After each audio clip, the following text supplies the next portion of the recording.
They ridiculed Earth at the Council. Then humanity terminated all treaties overnight. The translator in my ear was still catching up when the laughter started. I had been sitting in the great chamber for 11 minutes. 11 minutes of fluorescent alien light pouring down from a ceiling so high that the top of it disappeared into shadow. 11 minutes of watching 47 species arrange themselves into curved rows of seats that rose like the inside of a bowl. All of them pointed toward the floor where I was standing, alone, with a data tablet in my hand and a name badge that read, Observer, Earth, Sol System. The Velshari delegate had not even looked at me when he said it. He was speaking to the chamber at large, his 4 upper limbs folded in a posture my briefing files described as casual dismissal. His voice was a low series of clicks and resonant tones, and the translation came a half-second later, clean and clinical in my earpiece. We are asked today to consider whether this species merits a place at the table. I would suggest we first ask whether the table is large enough to accommodate sentiment. That was when the laughter began. It was not the same as human laughter. It was clicks, and low whistles, and a deep thrumming from the back rows where the Miranathi sat. The Dreth Coalition's 3 delegates made a sound like 2 stones being scraped together, but the translator had no difficulty with the meaning of any of it. The meaning was universal. My name is Yael Okafor. I am 44 years old. I grew up in Lagos, spent 8 years at the Institute for Interstellar Law in Geneva, and I have been Earth's senior diplomatic representative to the Galactic Conclave for the last 3 years. I have sat through 412 sessions in this chamber. I have watched species older than human civilization debate resource rights, territorial claims, and the proper taxation of dark matter collection. I have shaken appendages I cannot name, eaten food that tasted like copper and regret, and smiled through negotiations that lasted 30 consecutive hours. I have never, in 3 years, felt small. Until that morning. The Arbiter, a tall, pale-skinned Sonari whose species had been spacefaring for 9,000 years, activated the display screen at the center of the floor. Data columns appeared in the shared visual language of the conclave, a system of symbols every attending species could read. The numbers were Earth's numbers, our numbers, and they were, I will admit, not impressive on their surface. Military tonnage, 47th of 47, dead last. Active colony worlds, 0. 3 occupied moons, 2 research stations, 1 generation ship still in transit. Resource extraction output, 43rd. Interstellar trade volume, 39th. Years of spacefaring civilization, 91. The Arbiter read them aloud in the shared tongue, and with each figure, the room seemed to breathe a little differently. Not with malice exactly, more with the quiet confidence of a group of people looking at evidence that confirmed what they already believed. I kept my face still. I had been taught to keep my face still. My first instructor at the Institute, an old man named Arthur Finch who had spent 40 years negotiating resource rights in Earth's own oceans before the stars opened up, had told me something I never forgot. He had said, Yael, the most powerful thing a diplomat can do is refuse to give anyone the satisfaction of watching them land a punch. I thought about Arthur Finch while the Arbiter read our numbers to a room full of beings who were deciding whether we deserved to exist in their conversation. The Dreth Coalition's lead delegate, a broad creature with 6 limbs and a voice that rattled the teeth, stood next without being called. The Arbiter allowed it. The Dreth were the 4th largest military power in the conclave. They were allowed many things.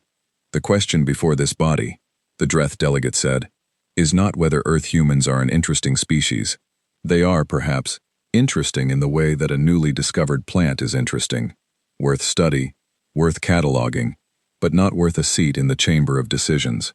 We moved to reclassify the Sol system inhabitants as a pre-sovereign species, pending a developmental review in 20 of their years. Pre-sovereign. The words landed like something cold. Pre-sovereign meant observer status revoked. Pre-sovereign meant our solar system became subject to conclave oversight, a polite phrase for managed access by the species who had the ships to enforce it.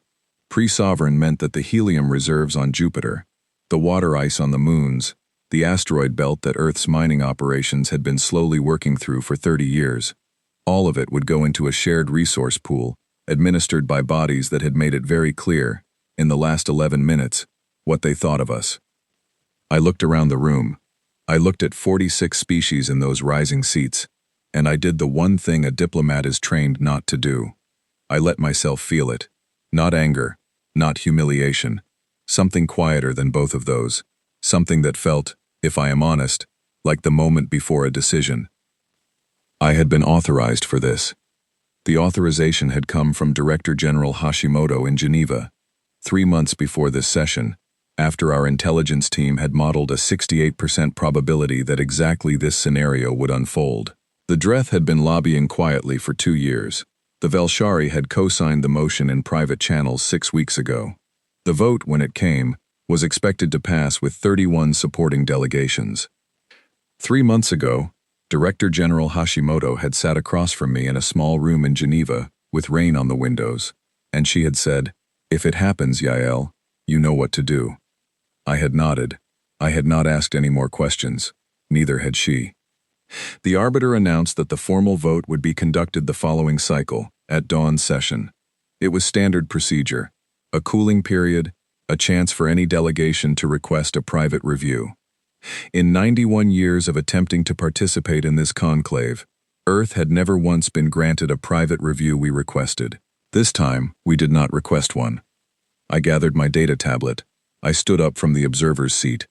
A smaller chair, positioned 3 steps below the main floor, a physical reminder of our status that I had spent 3 years pretending not to notice. I walked out of the chamber in the careful, measured way that Arthur Finch had taught me, neither fast nor slow, my shoulders level, my face carrying the particular blankness that is the diplomatic equivalent of a closed door. The corridor outside the great chamber was long and curved, following the shape of the station. The walls were a dark material that absorbed light rather than reflecting it, giving the whole space the quality of walking through permanent early evening. I passed 2 Morenathi officials who nodded to me. I nodded back.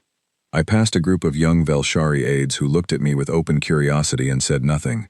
I reached the human diplomatic suite, which was 12 rooms near the outer ring of the station, with a view of open space through 3 thick observation windows. I entered.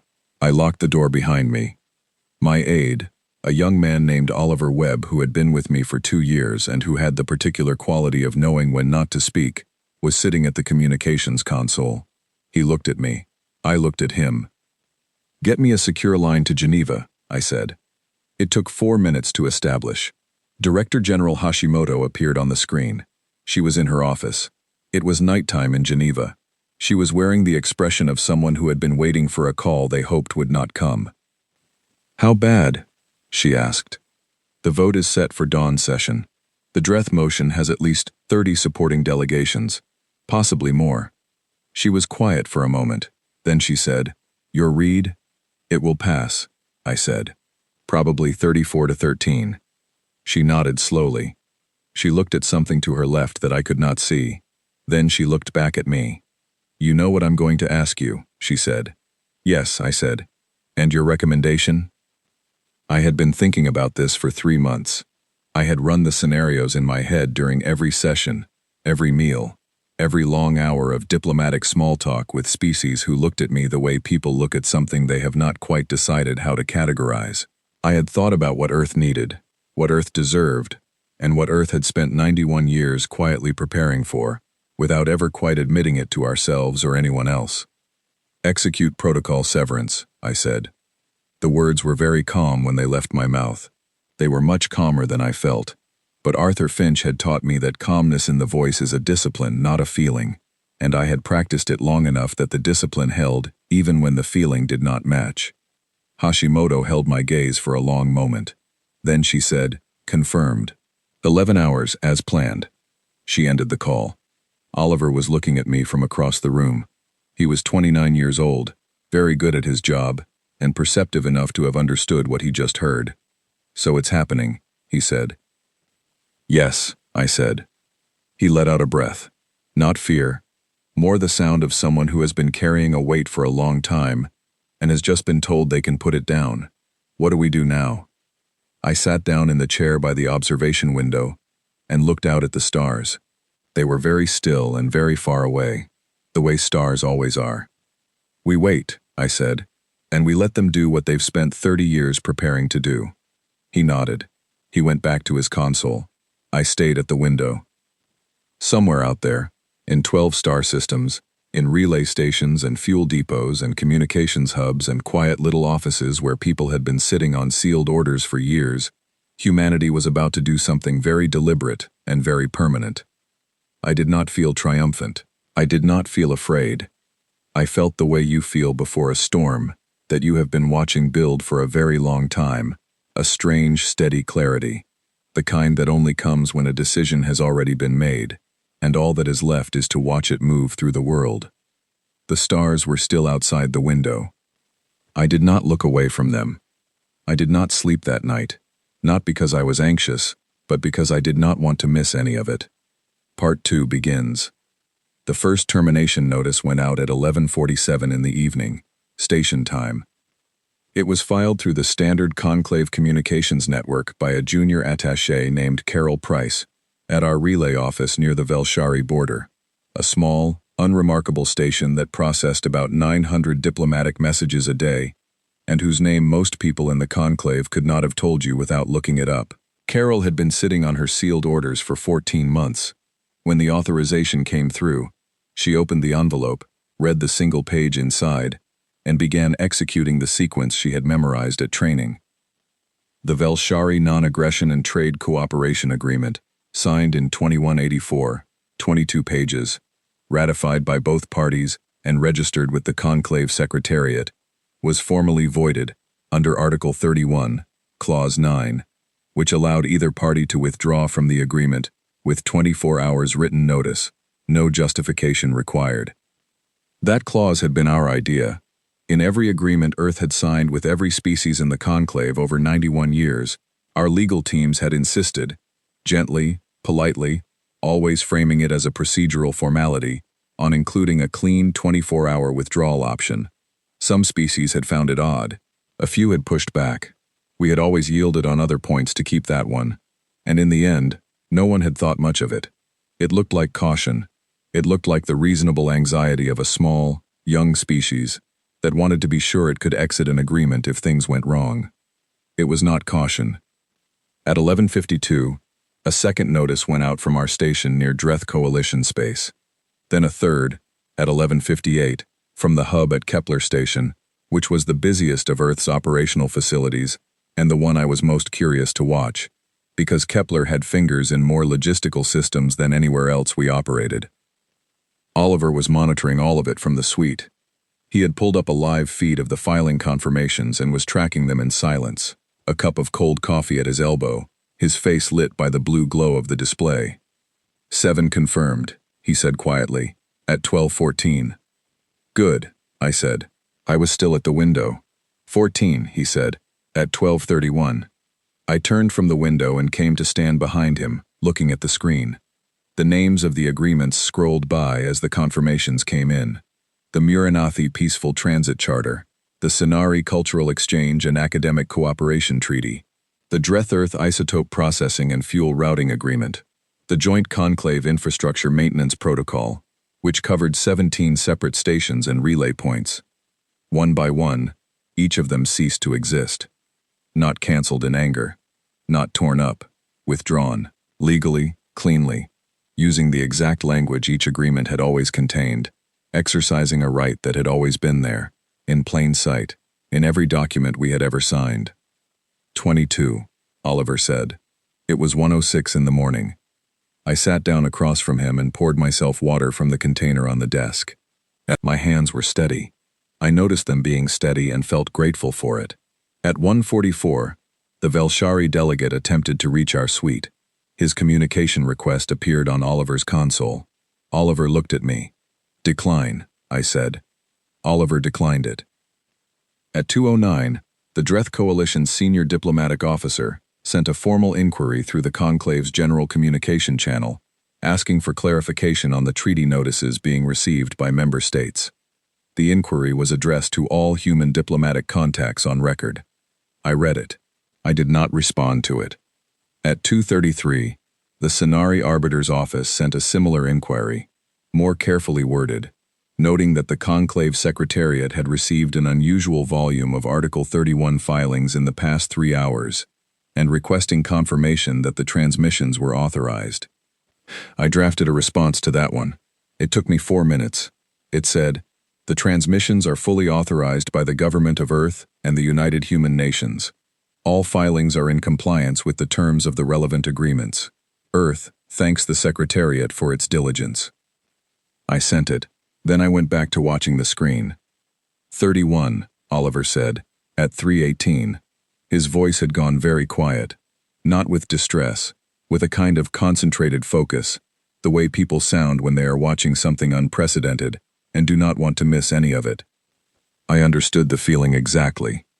The thing about protocol severance that most people on Earth did not know, that most people in the Conclave did not know, that I myself had only been briefed on fully 2 years into my posting, was that it had not been designed as a reaction to this specific situation. It had been designed 30 years ago by a small team of strategists, economists, and infrastructure planners who had looked at the shape of Earth's position in the galaxy and asked a different question than the one everyone else was asking.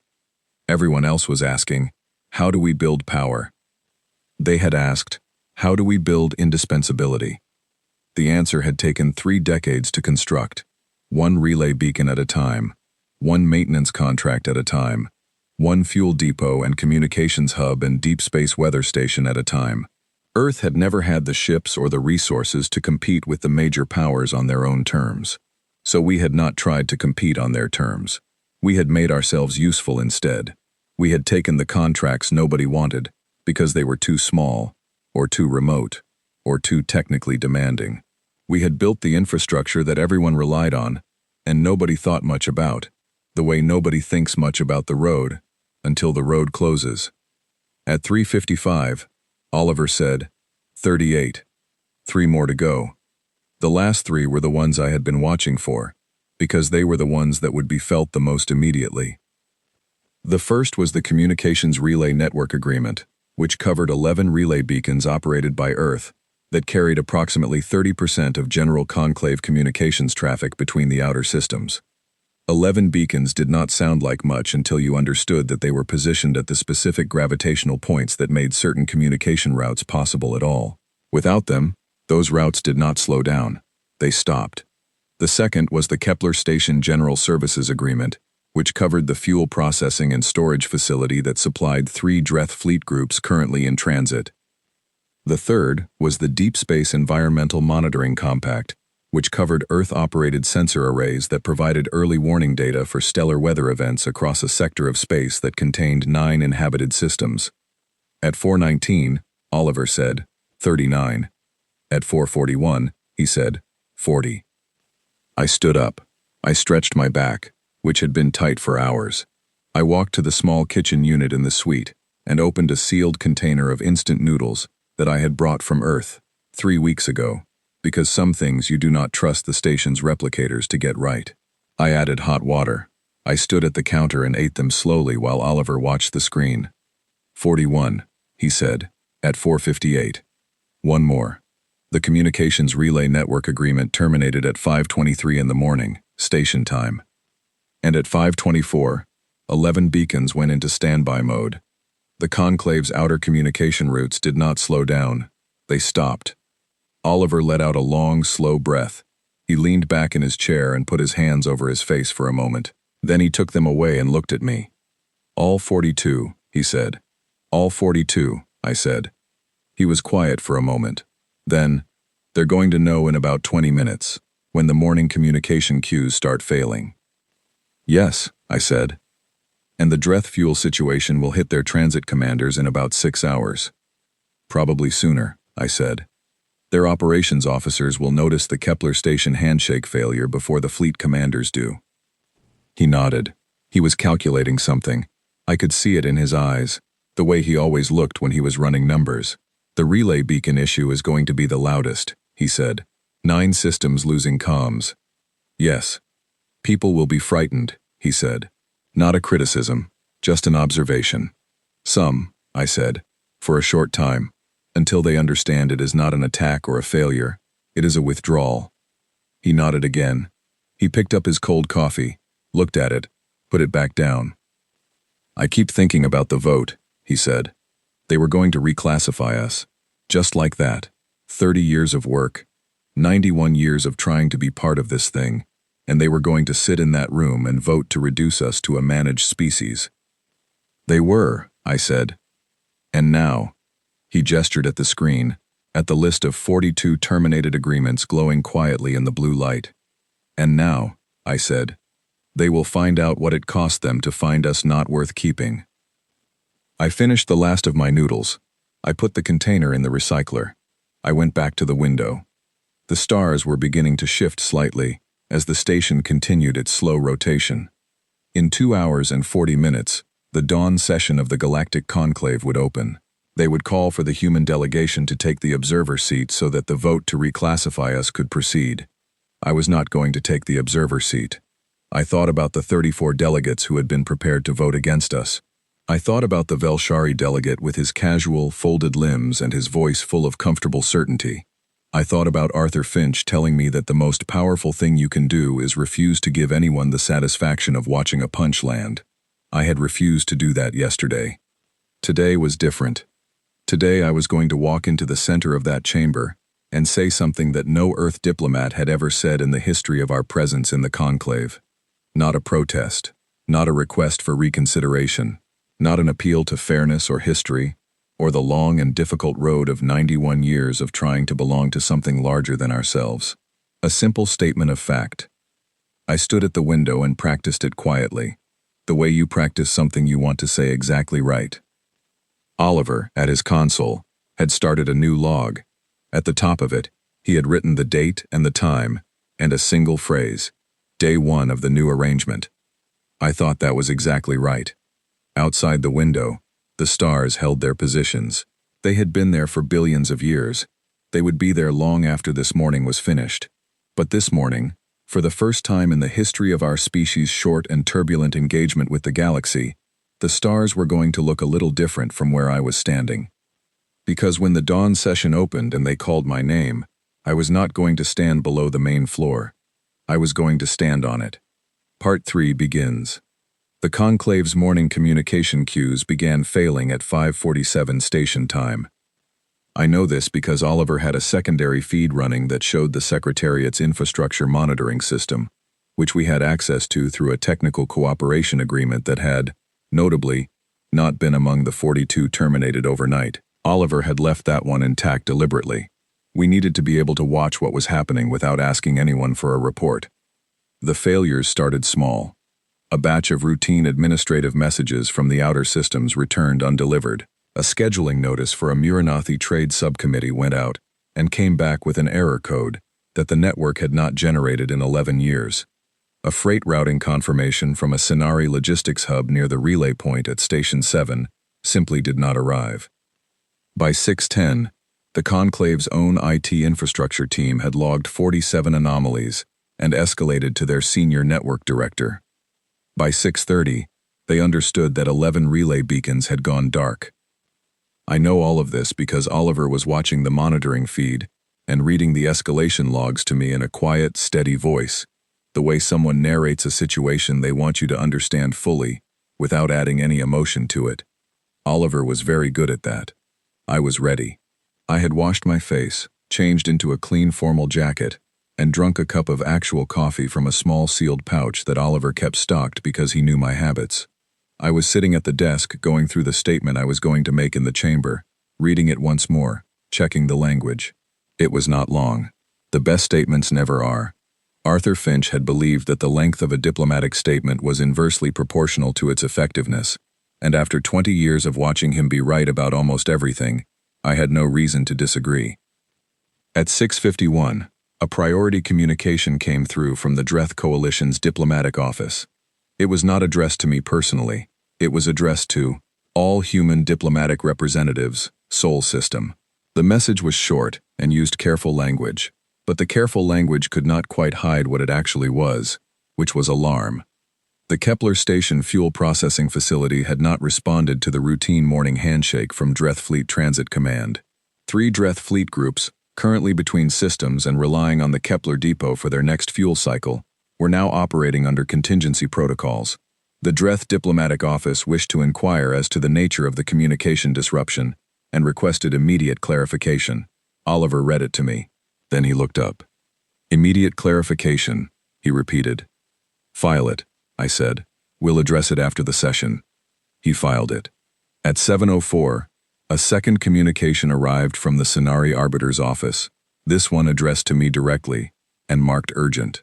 It noted that the Conclave's communications infrastructure was experiencing significant disruption, that 9 systems were currently reporting reduced or absent relay connectivity, and that preliminary analysis had traced the disruption to the deactivation of Earth-operated relay beacons. The Arbiter's office expressed its strong hope that this was a technical malfunction, and requested an urgent call. I read it carefully. I wrote back one sentence. It is not a technical malfunction. I will address the conclave at the dawn session. I sent it. Oliver watched me do it. Short, he said. Long enough, I said. The session was scheduled for 8 o'clock. At 7:40, Oliver and I walked together through the curved corridor toward the great chamber. We passed a group of Velshari aides moving quickly in the opposite direction, their upper limbs in a posture that my briefing files described as urgent conferral. They did not look at us. We passed 2 Murenathi officials standing very still, near a communications terminal, both staring at a screen showing error codes. One of them looked up as we went by. She held my gaze for a moment. Her species had been spacefaring for 4,000 years, and her eyes had the particular quality of very old beings who have seen a great many things. She gave a slow, deliberate nod. I nodded back. We entered the great chamber. It was, for the first time in 3 years of sessions, loud before it was supposed to be. Delegates were not seated quietly in their rows. They were clustered in small groups, speaking in the urgent, overlapping patterns that the translator in my ear struggled to keep up with. The Dreth delegates were standing together near the back, their posture tight. The Velshari contingent was in an animated exchange with 2 members of the Scenari administrative staff. 3 species I recognized from the outer rows were gathered around a portable display screen, studying what appeared to be an infrastructure map. Nobody was looking at the observer's seat. I walked past it. I walked to the center of the floor, where the Arbiter's display screen stood, where the data columns showing Earth's numbers had been projected the day before. The floor was a slightly different material from the rest of the chamber, a polished, dark surface that caught the overhead light. I had stood on it once before, to receive a formal procedural ruling, and at the time, I had been directed back to the observer seat within 60 seconds. Nobody directed me anywhere now. Delegates began to notice me and to fall silent, and that silence spread through the room the way silence always spreads when something has shifted, and everyone can feel it, but nobody is sure yet what it is. The Arbiter entered from the side corridor and stopped when she saw me on the floor. She was a composed being under almost all circumstances. 9,000 years of civilizational experience did that to a species. But she looked, in that moment, like someone trying to quickly reassemble a picture whose frame had just changed shape. She walked to her position. She activated the session. Her voice was, as always, controlled. This session is called to order. We note the presence of Earth's senior representative on the chamber floor, which is irregular. We invite the Earth delegation to— Thank you, Arbiter, I said. My voice was clear. The translator did its work. The room was very quiet. My name is Yael Okafor, I said. I am the senior diplomatic representative of Earth, the United Human Nations, and the 8.7 billion people of the Sol system. I am speaking from the chamber floor because Earth is no longer an observer. Effective this morning, Earth has withdrawn from all 42 agreements, treaties, and cooperative frameworks it held with member states and bodies of the Galactic Conclave. This withdrawal is complete, legal, and irrevocable. I gave it a moment. The room stayed quiet. I continued. Yesterday, this body entertained a motion to reclassify humanity as a pre-sovereign species. The motion was presented without consultation with our delegation, without the procedural review required under Conclave Charter for any action affecting the status of a recognized attending species, and with what I can only describe as considerable enthusiasm. Earth took note. In the rows above me, I could see delegates watching me, some with attention, some with something that was beginning to look, across multiple species and facial structures, like the early stages of concern. Earth is not pre-sovereign, I said. Earth is not a footnote, a managed resource pool, or a species awaiting civilizational permission to be taken seriously. We have been a part of this conclave for 31 years. In those years, we have operated 17 relay stations, 11 communication beacon networks, 6 fuel processing facilities, 4 deep space weather monitoring arrays, and a medical supply chain that serves 23 member systems. We have maintained infrastructure that this body relies on but has never formally acknowledged, because it was easier to accept the service than to grant the respect. The Dreth lead delegate started to rise. I held up one hand, palm outward, and he stopped. That surprised me a little. It surprised him too, I think. I am not finished, I said. He sat back down. Earth has no interest in grievance, I said. We have no interest in punishment or in demonstrating capability through disruption. The service interruptions currently affecting conclave communications and logistics are not an attack. They are the natural consequence of the removal of services that Earth was providing. We will be offering those services again, on new terms, to any party that wishes to negotiate in good faith, and as an equal. I let that sit for 3 full seconds. The vote that was scheduled for this session regarding Earth's status will not be necessary, I said. We have rendered it moot. Earth is not withdrawing from the galaxy. We are withdrawing from a framework that has made clear it does not value our presence as anything other than a resource. We intend to build a better framework. Any species that would like to be part of that conversation is welcome to reach out to our diplomatic suite. I looked around the room one more time. I looked at the Velshari delegate, who was very still, his upper limbs no longer in casual dismissal but pulled in close, which the briefing files described as recalibration. I looked at the Muranathi section, where several delegates were watching me with expressions I could not read but which did not look like contempt. I looked at the arbiter. Thank you for the time, I said. We hope the communication situation resolves itself quickly for all affected parties. I walked back across the floor. I did not take the observer seat. I left the chamber. Oliver was 2 steps behind me. We walked back down the long curved corridor in silence for a full minute before he said anything. The Dreth delegate looked like he swallowed something unpleasant, he said. He was calculating fuel supply, I said. It takes a moment. Oliver was quiet for another few steps. Then, the statement was good. Arthur would have cut the last 2 sentences, I said. Arthur is retired and lives near the sea, Oliver said. You don't. I almost smiled. Back at the suite, the communication requests were already stacking up.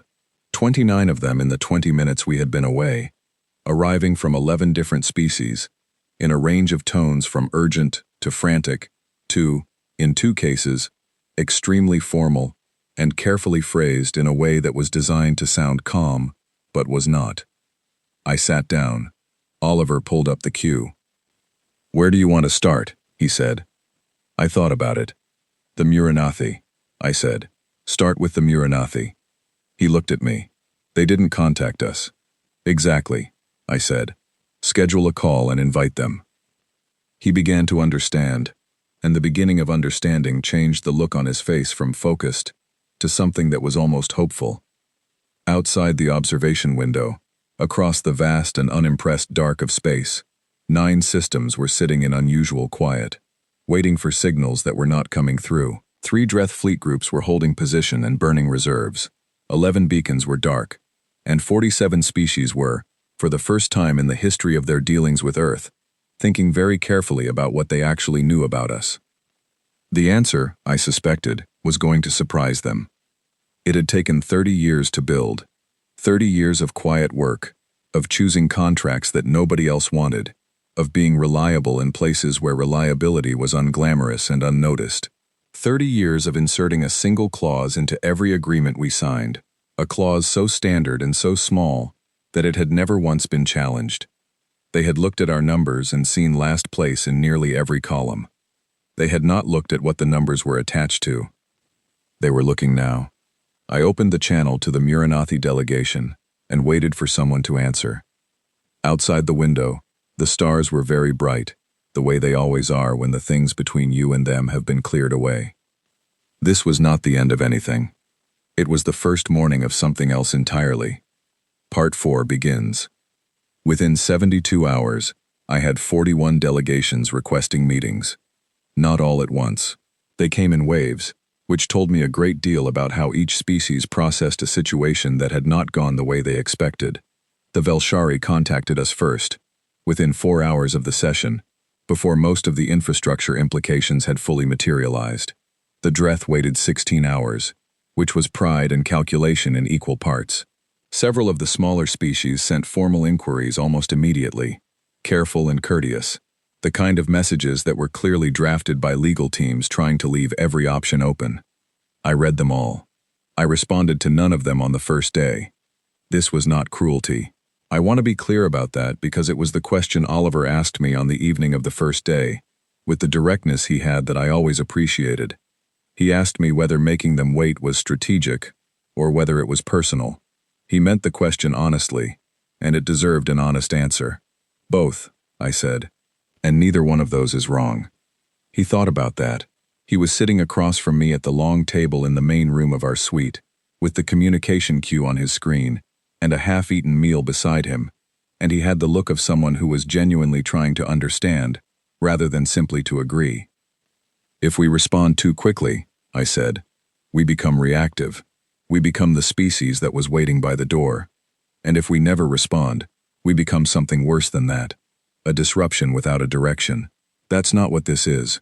What this is meant to be is a reset. And a reset requires everyone to be in the same still moment before anything new begins. He nodded slowly. How long do we wait? Until the Dreth fuel situation becomes uncomfortable enough that their tone changes, I said. And until the Velshari have had time to replace the word sentiment with the word miscalculation in their internal briefings. He almost smiled. You think they used that word? I think their senior analyst used it within 48 hours of the communication blackout, I said. And I think it went to their Minister of Foreign Relations within 12 hours after that. I was right about the timing, as it turned out, though I did not know that for certain until later. On the second day, I contacted the Muranathi. They had not requested a meeting. I had learned, in 3 years of careful observation, that the Muranathi operated on a particular principle. They believed that reaching out first, in a time of tension, was a form of vulnerability, and that true respect involved waiting to be invited. They had been spacefaring for 4,000 years, and they had developed a set of diplomatic customs that were, in their own way, as precise as any legal system. One of those customs was that you did not knock on a door you were not certain would open. I knocked anyway. The response came back in 11 minutes, which, for the Muranathi, was the equivalent of someone running to the door. Their senior representative was a woman. The Muranathi were one of 4 species in the conclave that used gendered terms recognizable to human translators, named Sarah Van. She had been in her position for 30 years, which meant she had been dealing with conclave politics since before Earth had a seat in it. She appeared on my screen with the stillness that characterized her species, and looked at me with eyes that were larger than human eyes, and a shade of amber that I had always found, privately, very beautiful. Ambassador Okafor, she said. Her translator gave her voice a low, clear quality, like a bell heard from a distance. Delegate Van, I said. Thank you for accepting. I was waiting for you to call, she said simply. I know you were, I said. I'm sorry it took 2 days. It was the right amount of time, she said, which from Sarah Van was as close to a compliment as most people ever received. We spoke for 40 minutes. It was, without question, the best conversation I had in that entire period. She did not pretend that the Muranathi had voted against the reclassification motion because of principle. Their vote had been abstention, not opposition, which was a careful neutrality rather than a defense. But she was honest about what the abstention had meant, and she was honest about what she thought of the Velshari's opening remarks at the session 2 days ago, which was not diplomatic language but was genuine. It was graceless, she said. Even if they had been correct about your species' position, it was graceless. The conclave has forgotten, I think, that graciousness is not a weakness. It is what separates negotiation from domination. I said, the conclave has been dominated by the same 4 or 5 powers for so long that the habit of grace has gone a little out of practice. Yes, she said. That is precisely it. By the end of the conversation, she had agreed to attend a preliminary meeting with 3 other species who had reached out to us, not to discuss terms, not to sign anything, simply to sit in a room together and consider whether there was a shape to something new. She had also, very quietly, told me that 2 of the 6 smaller civilizations I had been thinking about were already in private contact with each other and had reached the same conclusion independently, which told me that the idea was not as new as it appeared. It had been waiting for a moment to become real. On the 3rd day, I accepted the Velshari's request. Their delegation arrived at our suite at the agreed time, which was 14 o'clock station time, with 3 representatives including the senior delegate whose name was Oren Tal, the same one who had opened the original session with his remarks about sentiment. He was, in person and without the theatrics of the chamber, a different quality of being, smaller, somehow, which is a strange thing to say about someone who is physically larger than I am, but which was nonetheless true. He carried his upper limbs in a neutral posture, and he sat across from me at the table, and he began with gifts. Velshari gift-giving is a specific protocol. The gifts are not personal. They are symbolic representations of the giver's acknowledgement of the receiver's value, and the specific items chosen carry meaning within their cultural framework. He presented a small sealed container of a mineral compound found only in a region of Velshari space, which their briefing materials said was used in ceremonies of re-acknowledgement, when a relationship had been damaged and was being formally reopened. I accepted it. I said the correct phrase in their language, which I had learned 3 years ago for exactly this kind of moment. His expression shifted in a way that the briefing files described as respectful surprise. Then we sat down to talk. He did not apologize directly. That is not how the Velshari do it. Instead, he said that the conclave's preliminary discussion of Earth's status had proceeded on the basis of incomplete information, and that the Velshari government was prepared to formally withdraw its co-signature from the Dreth reclassification motion, which was at this point a largely symbolic gesture since the vote had never taken place, but which carried meaning within the conclave's procedural record. I accepted the symbolic gesture. Then I told him that Earth was prepared to restore relay beacon services to Velshari space on a new bilateral basis, outside the old conclave framework, under terms that would need to be negotiated fresh. He asked what terms. Equal standing, I said. No observer tier. No pre-sovereign classifications. A standard bilateral agreement between 2 sovereign parties, with the same withdrawal rights both parties hold. He looked at me for a long moment. You inserted that withdrawal clause deliberately, he said. From the beginning. From the beginning, I said. He was quiet again. Then, how many of our systems had communications restored would depend on how quickly we finalized terms. That would depend on you, I said. He thought about it. It was a genuine thought, not a delay tactic. I could see him calculating. 2 weeks, he said finally, to draft terms. 2 weeks is reasonable, I said. He stood, I stood. We did the formal exchange of closing postures that the Velshari protocol required, which involved a specific angle of the upper limbs that I had practiced enough times to do without embarrassing either of us. When he left, Oliver came and stood next to me and said nothing for a moment. Then, he knew. About the clause, he'd figured it out. He'd had his legal team working on it for 60 hours straight, I said. Of course he'd figured it out. Does that bother you? I thought about it honestly. No, I said. I'd rather they figured it out than stayed in the dark. I don't want their cooperation because they have no choice. I want it because they understand what the choice actually is. Oliver nodded. He went back to his console. The Dreth came on day 3 as well, in the late afternoon.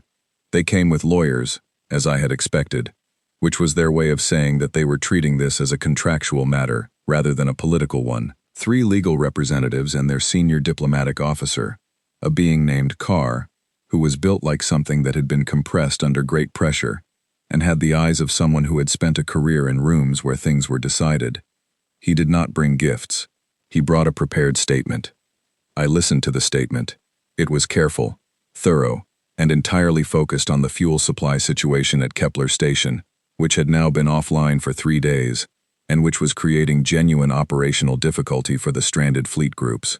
The statement acknowledged, in legal language that was precise enough to be a kind of art form, that the termination of the Kepler Station Agreement had been conducted within the terms of the agreement itself, and was therefore not challengeable.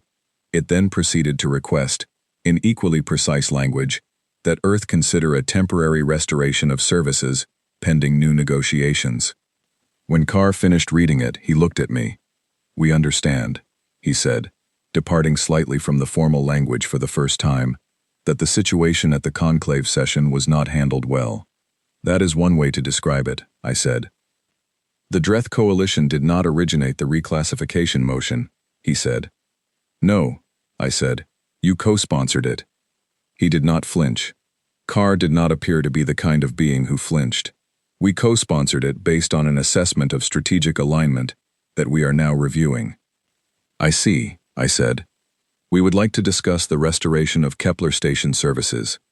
I leaned forward slightly. "So would we. But I want to be clear about what that conversation looks like, because it is not going to look like the conversations we have been having for 30 years.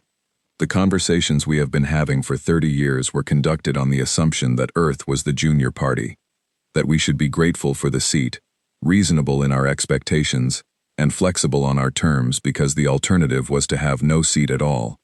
That assumption has been revised." Carr looked at me.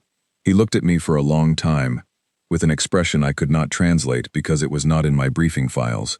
It was something new, or something too individual to have been catalogued. Then he said, "How many of those autonomous defense platforms are armed?" I had been waiting for that question. I had thought about how to answer it. I had decided on the truth, which in this case was also the most useful answer. I smiled at him. He did not ask a second time. We agreed to begin formal talks in 10 days. Full bilateral terms, not a patch on the old agreement. I offered a temporary partial restoration of Kepler Station services, enough to stabilize the stranded fleet groups, as a gesture of good faith, contingent on the Dreth Coalition formally withdrawing its co-sponsorship from the reclassification motion. He agreed within the hour. When he and his lawyers were gone, I sat alone in the main room for a moment, with the lights slightly dimmed and the observation window showing a slow arc of stars. Oliver had stepped out to handle the communication queue. It was the first genuinely quiet moment I had had in 4 days. I thought about Arthur Finch, retired by the sea, who had taught me that patience is not the same as passivity, that waiting is not the same as weakness, that the most powerful position in any room is not the one with the biggest display of force, but the one that has already thought 3 moves ahead of everyone else in the room and is choosing not to show it yet. He had also told me something else, once, late in an evening after a very long negotiating session, when I was young enough to still be surprised by the cruelty of small power exercised against smaller power. He had said, "Yael, the galaxy is very old, and it has a lot of bad habits. You can either spend your career being hurt by its bad habits, or you can spend it building something that makes its bad habits irrelevant. Those are not easy paths, but only one of them goes somewhere. I had chosen a path. It had taken 30 years to build the road under it. Now I was walking down it, and 41 delegations were forming a queue at the door behind me, and the 6 small civilizations who had reached out quietly were beginning to understand that the queue was not the destination.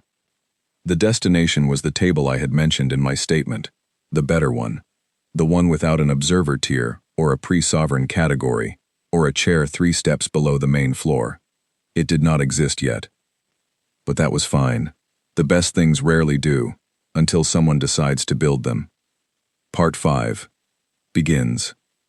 6 weeks after I walked out of the dawn session, humanity announced the formation of the Kepler Compact. It was a Tuesday, which is a strange thing to note about a galactic diplomatic event, but I note it because the day had that particular quality that Tuesdays sometimes have. Ordinary in form, unremarkable in appearance, and somehow carrying the weight of a thing that has been prepared for a very long time without ever looking like it was being prepared. Oliver handled the formal announcement. He sent it through the standard conclave communication network, which was now partially restored. 6 of the 11 beacons were back online under the new bilateral arrangements we had finalized with the Velshari and 3 other species. The other 5 remained dark. pending negotiations with parties that had not yet arrived at terms we considered acceptable. The announcement was 2 pages. It described the Kepler Compact as a new interstellar cooperation framework between 7 founding member civilizations. Earth, the Muranathi, a species called the Veth who occupied 3 systems near the outer edge of the mapped galaxy. The Rorish collective who had been quietly furious at the Conclave for 40 years over a resource rights decision that had gone against them, and 3 others whose names I am not going to reproduce here, because their written forms require characters the standard notation does not carry. 7 species, 7 civilizations of varying ages, sizes, and technological levels. The oldest among us, the Muranathi, had been spacefaring for 4,000 years. The youngest, the Veth, had achieved interstellar travel 60 years ago, making them even newer to the galaxy than we were. The Conclave dismissed it publicly within 4 hours. The statement from the Arbiter's office described the compact as a supplementary cooperative arrangement among member and non-member parties, and expressed the view that it did not constitute a parallel framework or in any way alter the Conclave's existing structures. I read the statement and thought about what it was really saying, which was, we are not yet certain how concerned to be, and we are choosing to perform unconcern while we figure it out. 4 members of the Conclave applied to join the Kepler Compact within the next 30 days. One of them was not a small species. The Sonari application came in on day 22. It was formal, carefully structured, and accompanied by a private communication from the Arbiter herself, not in her official capacity, but as an individual communication from one diplomat to another, in which she said, with the directness that her species was capable of, when they were not performing institutional neutrality, that the Conclave had made a significant error in judgment, and that she personally believed the Kepler Compact represented a model that the older structures of the galaxy should have built long ago. I wrote back. I thanked her for her honesty. I told her that Earth bore no particular hostility to the Conclave as an institution, and that we hoped the 2 frameworks could exist in a relationship of mutual respect. Then I very carefully did not mention that her application to join the compact was the 38th most leverage-effective development of the past month, and that the one I was most pleased about was considerably quieter and considerably harder to see from the outside. Because the thing that mattered most was not who had applied, it was who had apologized. The Velshari reclassification co-sponsorship withdrawal had been logged with the Secretariat on day 4. The Dreth withdrew their original sponsorship 3 days after that. Both of these were formal acts with procedural weight, the kind that went into the permanent record of the Conclave and stayed there. But the moment I actually cared about, the moment I had not known I was waiting for until it arrived, came on day 18. Oliver knocked on the door of my inner office. I was reviewing the draft terms for the Veth Communications Agreement. He said, "There's something you need to see." He handed me a physical document. A small card, the size of a folded note, printed on material that was clearly Velshari in origin, a pressed fiber that carried a faint sheen under light. It was handwritten, in Velshari script. I read it slowly. I had been studying Velshari script for 3 years, the way you study something that you hope you will need someday. The card was from the outgoing Velshari delegate, Oren Tal, who had been formally recalled by his government the previous week, and replaced with a younger official named Dara Vel, who was, by all accounts, more careful with her words in public settings. It was not a long card. It said, in Velshari script that was slightly imperfect in formation, the writing of someone who had learned the diplomatic forms but was pushing against them, that he wished to personally acknowledge that the opening remarks he had made at the session 6 weeks ago had been wrong. Not procedurally wrong, not diplomatically unwise, wrong. He said that he had spent 30 years assuming that the size of a civilization's ships was the measure of its significance, and that the past 6 weeks had persuaded him that he had been measuring the wrong thing. He said, at the end, that he hoped Earth would find the galaxy a better place to live in going forward. The card was signed with his personal glyph rather than his official stamp. That was significant. The personal glyph was for personal communication. He was not writing as a diplomat. He was writing as himself. I held the card for a long time. Oliver waited. Then I went to my desk, found a piece of actual paper, earth paper, from a small pad I kept for moments when I wanted to write something that felt real. and I wrote back in Velshari script. My lines were more practiced than his, but I tried to write them with a similar quality of honesty rather than precision. I said that Earth did not hold the session against him personally, and that we understood the pressures that shape what people say in rooms where they are performing a role rather than simply being a person. I said that I hoped he found his next chapter interesting. I said, at the very end, that we remembered everything, not as a threat, but as a promise that the things which had passed between our species in that chamber would not be forgotten, and that the significance of remembering was that we were determined not to repeat it in either direction. I signed it with my personal name, in my own handwriting, without a title. Oliver posted it through the Velshari courier service later that day. I do not know if Orental received it. I assume he did. On day 31, the Kepler Compact held its first formal session. I want to describe this accurately, because it matters what a room looks like when you build it yourself. The session was held aboard the human station at Kepler, our station, the one we had built and maintained, and that had been the center of the fuel supply disruption that had, in a practical sense, done more to shift the balance of the previous 6 weeks than almost any other single factor. We had expanded the conference level in the 2 weeks prior to the session. We had added a new room, specifically for this purpose, with a table that was genuinely round. No head, no foot, no elevated position. 7 seats of identical height around it, each with the same sight lines, each equidistant from the center. No observer tier. No pre-sovereign category. No chair 3 steps below the floor. Sarah Van of the Muranathi arrived first. She stood in the doorway of the room for a moment before entering, looking at the table, and something moved across her face that I could not name but recognized. The expression of someone who has been waiting for a particular thing to exist and has just seen it for the first time. She came in. She sat down. She put both hands flat on the table, a Muranathi gesture I had looked up and found described as grounding, the acknowledgement of a real and solid thing. The others arrived in the following minutes. 6 species, 12 total representatives, filling 7 of the seats around the table. My seat was between the Muranathi delegation and the youngest of the Veth representatives, a being named Shen who was 26 in Earth years, and who had asked me, in a pre-session communication, whether it was normal to feel nervous at something like this. I had written back and said yes, and that nervousness usually meant you understood what was at stake. I called the session to order. I did not use a gavel. I did not use a formal announcement phrase. I said, "We're here," and the room understood that was enough to begin. What followed was 3 hours of conversation that I am not going to summarize in full because the details belong to the formal record and to the ongoing work that grew from them. But I want to say something about the quality of those 3 hours, because it was different from anything I had experienced in 4 years of conclave sessions. It was different because nobody in that room was performing. In the conclave chamber, every species was managing its image, its relationships with the other major powers, its position in a structure that rewarded size and age, and the particular kind of confidence that comes from having been the loudest voice for a long time. Every statement was shaped by what it would look like to the 46 other parties in the room. Every cooperation came with a side calculation about what it was worth and what it would cost. In the room at Kepler Station, there were 7 species, none of whom were the loudest voice in the room they usually occupied. 7 civilizations that had each, in different ways and at different times, encountered the particular experience of not being taken seriously.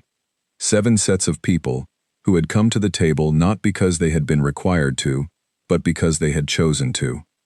The conversation was honest. It was sometimes slow and sometimes hard to follow through the layers of translation, and there were 2 moments of real disagreement on points of procedure that required careful navigation. But it was always genuine. And there is a quality to genuine conversation that you recognize immediately once you have spent enough time in rooms where it is absent. Oliver was sitting at a secondary console along the wall, keeping the session record. At one point I glanced at him, and he gave me a small nod that meant something I knew how to read after 2 years of working together. It meant, "This is real." By the time we broke for the mid-session interval, 3 additional framework items had been agreed in principle, and 2 working groups had been established. The Muranathi proposed a shared infrastructure maintenance protocol for the outer systems. one that would be cooperatively staffed by member species, with costs shared proportionally and governance genuinely distributed. The VETH proposed a data-sharing arrangement for stellar weather monitoring that would expand coverage to regions currently unmonitored by any existing system. The Rorish Collective, who had been quietly absorbing everything and saying very little for the first 2 hours, stood at the interval and said, in the translator's careful rendering of their voice, that they had been part of the conclave for 80 years and had never once been asked to propose an agenda item, and that they would like to propose one now. The room gave them the floor. They proposed a mutual recognition charter, a formal document in which every member of the compact would acknowledge the full sovereignty and equal standing of every other member, without tiers, without qualifications, without review periods or developmental classifications. A document that would say, plainly and permanently, that the species sitting at this table were peers. The vote was immediate and unanimous. After the session, as the delegations were gathering to leave, Sarah Van walked with me to the observation deck on the upper level of the station, a long room with windows that ran the full length of one wall and showed the open dark in every direction. We stood there for a few minutes without speaking. Then she said, "They are watching this, you know. The major powers. They are watching very carefully." "I know," I said. "Some of them will find it threatening," she said. "Some of them already do," I said. 4 have applied to join. She made a sound that her translator rendered as thoughtful. "What will you do about the ones who are threatened rather than curious?" I thought about it. "Nothing," I said. "Not for now. The best argument for what we are building is what we build. If it works, if this table functions the way a real table should, then the argument makes itself." She was quiet for a moment.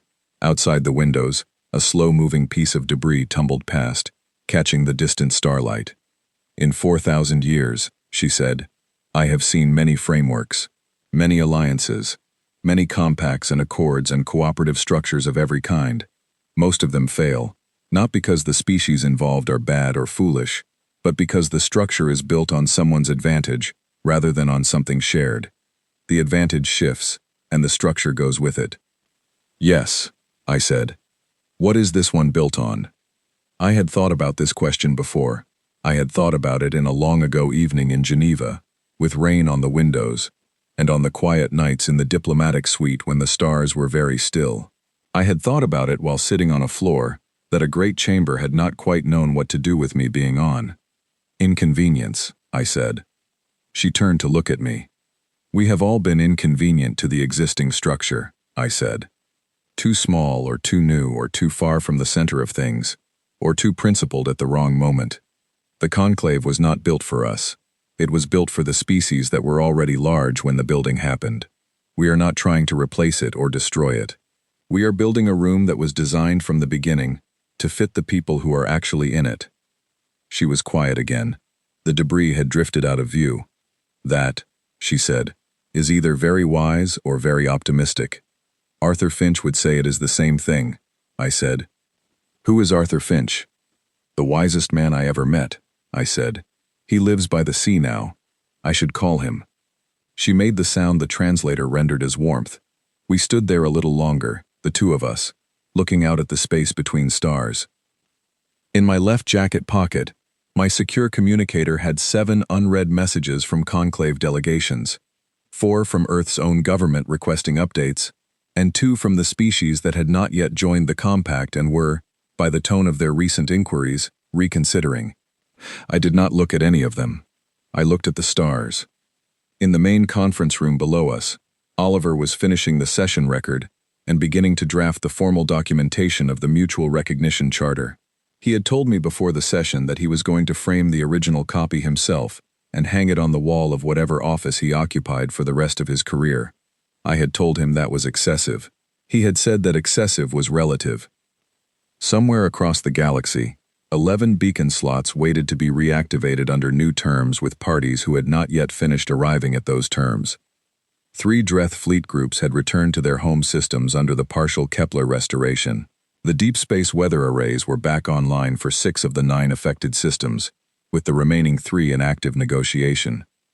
The Galactic Conclave was still meeting. It would keep meeting. It was a very old institution, and old institutions do not disappear because a new one opens nearby. But it was also, for the first time in a very long time, meeting with the awareness that it was not the only room in use. And that awareness, the knowledge that people have options, that the door you came in through is not the only door, changes the temperature of a room in ways that are hard to undo. I thought about the observer seat I had stopped using. I thought about the 3 steps below the main floor. I thought about 47 species who had laughed, and about 34 who had been prepared to vote, and about what any of them had understood about us before the morning that everything they assumed turned out to be partial. I had not built this to prove something. I want to be clear about that, because the story has a shape that could make it look like revenge or victory, and it was neither of those things. It was, much more simply, the thing that should have been built earlier, by someone, and had not been, and so now we were building it. The galaxy is very old. It has seen a great many species come into it and find their place, or fail to. It has seen large powers become small ones, and small ones become things that nobody anticipated. It has seen, if the histories are accurate, at least 3 instances of a species so underestimated by its contemporaries that the underestimation became a foundational error that those contemporaries never fully recovered from. We were 91 years into this. We were, by almost every metric that the conclave had chosen to measure, very small. We had no colony worlds, we had 3 occupied moons, and 2 research stations, and a generation ship still in transit, and a solar system full of rocks and ice and gas, that was ours, but that other species had been eyeing, with the quiet interest of people who do not expect the current owner to keep it for long. We had also, quietly, over 30 years, built 17 relay stations and 11 communication beacon networks, and 6 fuel processing facilities, and 4 deep space weather monitoring arrays, and a medical supply chain serving 23 systems, and inserted a withdrawal clause into every agreement we ever signed, and seeded 200 star systems with autonomous defense platforms registered under civilian infrastructure codes, and trained every diplomat we sent out there in at least 2 alien languages, and kept 30 years of sealed orders in every station we operated, and done all of this without ever once raising our voice or filing a single formal grievance with the conclave secretariat. We had been patient in the way that looks, from the outside, like people who have not yet figured out what they are doing. We had figured it out a long time ago. Sarah Van left the observation deck after a while, with the calm, unhurried movements of her species, and I stayed a little longer alone at the window. I thought about calling Arthur Finch. It was evening in his part of the world, and he would be sitting by the window that faced the water, with a cup of something hot, and a book he was probably not reading because he would be thinking instead. He always preferred thinking to reading when things were actually happening. I decided I would call him tomorrow. Tonight I wanted to just stand here, with the dark and the stars and the quiet hum of the station around me, and let the last 6 weeks settle into their proper shape. 42 agreements terminated overnight, a chamber full of laughter, an observer chair left empty, 11 dark beacons, a round table with 7 equal seats, a mutual recognition charter, 4 applications from conclave members who had watched from a distance and decided they wanted to be closer. And somewhere, in a transit route between systems, a Velshari administrative packet was probably carrying a small paper card written in someone's careful hand, making its way to a being who had learned to measure the wrong things and was now revising his measurements. I stayed at the window until the station's rotation brought a different quadrant of stars into view. Then I went back downstairs, sat at my desk, and opened the communication queue. There was work to do. There was always work to do, when you were building something. And we had only just begun.